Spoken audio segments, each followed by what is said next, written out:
O presidente também já anunciou que vai suspender a dívida do Estado com a União por 3 anos. Além disso, a taxa de juros cobrada sobre as parcelas vai cair para zero.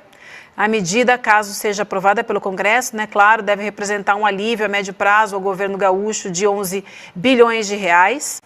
Ontem, o Ministério da Fazenda informou que está em fase final a elaboração de um auxílio que será concedido aos desabrigados pelas chuvas, tudo para que eles possam reconstruir de alguma maneira suas casas e retomar a rotina quando isso for possível. Cada família deve receber um voucher de R$5 mil para comprar materiais de construção, eletrodomésticos e móveis. O projeto, que deve beneficiar 100 mil famílias, foi divulgado em primeira mão pela coluna da Mônica Bergamo na Folha de São Paulo. Quero te ouvir sobre essas medidas, a sua avaliação, se é suficiente, se é um primeiro passo, o que mais pode ser feito? Não, é um primeiro passo, né? Aquela questão emergencial, tudo. Agora, o Lula, digamos, esse episódio do Rio Grande do Sul, como vocês já salientaram, pode ser um marco divisório do governo Lula, porque ele permite exercitar efetivamente a questão da solidariedade nacional. Agora, para isso, tem que ter um planejamento muito maior. Hoje, o Lula falou do fato de cada ministro estar anunciando uma coisa aqui antes de combinar e tudo, mas essa coordenação tem que vir centralmente dele. O Roosevelt, quando veio a grande crise de 29, ele fez o New Deal, que foi uma política que uniu os Estados Unidos, usando todos os elementos. Foi a reconstrução dos Estados Unidos, criou um monte de obra pública para poder empregar os desempregados, foi do ponto de vista de comunicação, ele tinha um programa diário nas rádios lá para rebater os críticos, você tinha no cinema o Frank Capra com filmes para poder trazer o conceito de solidariedade, então é relevante. Agora eu queria chamar a atenção para um fato aí, o prefeito de Porto Alegre, ele está na marca do pênalti aí. O que ele fez hoje? Ele contratou a empresa Álvares Marçal, é aquela que contratou o Sérgio Moro aí.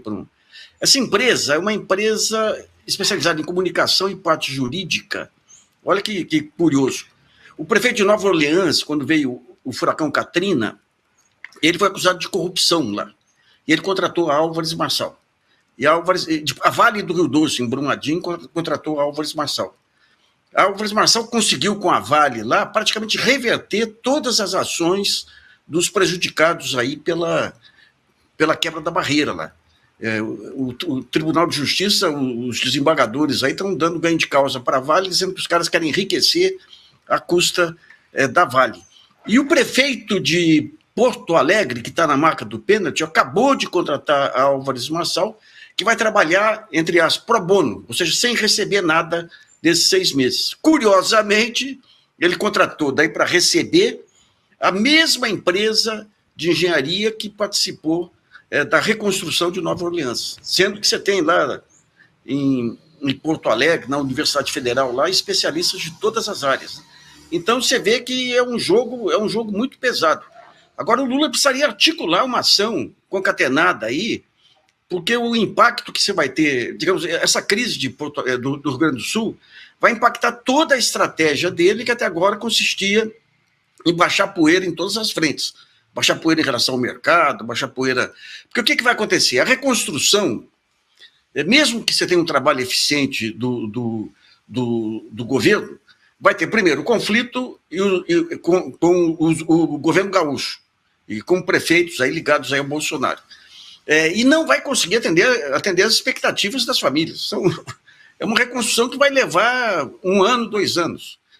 Então tem que ter uma articulação que o Roosevelt fez lá, montou vários conselhos, trouxe o meio empresarial, trouxe o meio acadêmico, e sempre com foco na responsabilidade social. Esse é um ponto relevante, né? Eu queria dar mais um toquinho para vocês, eu acho que foi o Demore que falou que o Hang lá conseguiu várias áreas ambientais lá para construir as suas lojas, né? Eu chamo atenção para o que está acontecendo em São Paulo, vai acontecer em São Paulo com essa tramóia aí em torno da Sabesp. A Sabesp tem terras aí espalhadas pelo estado, em torno de mananciais aí, terras enormes, extensões enormes de terra. Se for vender do jeito que eles estão planejando, vender o mínimo das ações de controle, o cara vai controlar a Sabesp com poucas ações, você tem aí um risco concreto aí de transformar essas terras aí que têm que ser preservadas em loteamentos e tudo mais. Aí. É um jogo pesado aí que passa despercebido. Agora, essa questão de Porto Alegre é bom ficar de olho aí, porque o prefeito lá não é flor que se cheira, e esse negócio da Álvares Marçal mostra uma intenção bem nítida aí de montar uma blindagem para ele aí. Né?